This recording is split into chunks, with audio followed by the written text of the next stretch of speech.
থালাতাতুল লা ইউকাল্লিমুহুমুল্লাহু ইয়াওমাল কিয়ামাহ।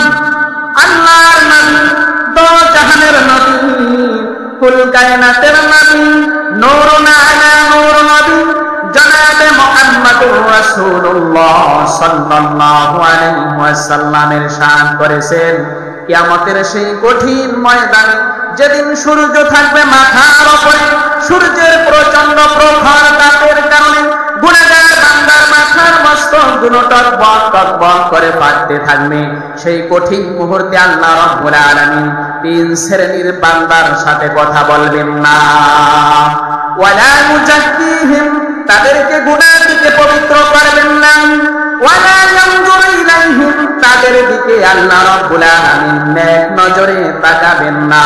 ওয়ালা হুম আযাবুন আলীম, তাদের জন্য রয়েছে কঠিন যন্ত্রণাদায়ক শাস্তি।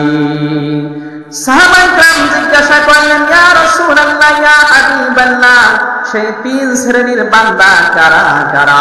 আল্লাহর নবী, দো জাহানের নবী মুহাম্মদুর রাসূলুল্লাহ সাল্লাল্লাহু আলাইহি ওয়াসাল্লামের শান করেন।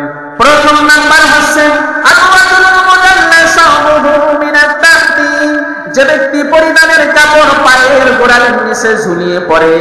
দ্বিতীয় নাম্বার হচ্ছে ওয়াল মুবাহি বিল আতাই, যে দান করে, তা নিয়ে অহংকার করে, তা নিয়ে গর্ব করে। তৃতীয় নাম্বার হচ্ছে ওয়াল মুনাফিকুল মুহাল্লিফু আলাল বাইইন, যে মিথ্যা শপথ করে, নিজের পণ্য বিক্রি করে, যে মিথ্যা কসম করে, নিজের পণ্যকে বিক্রি করে।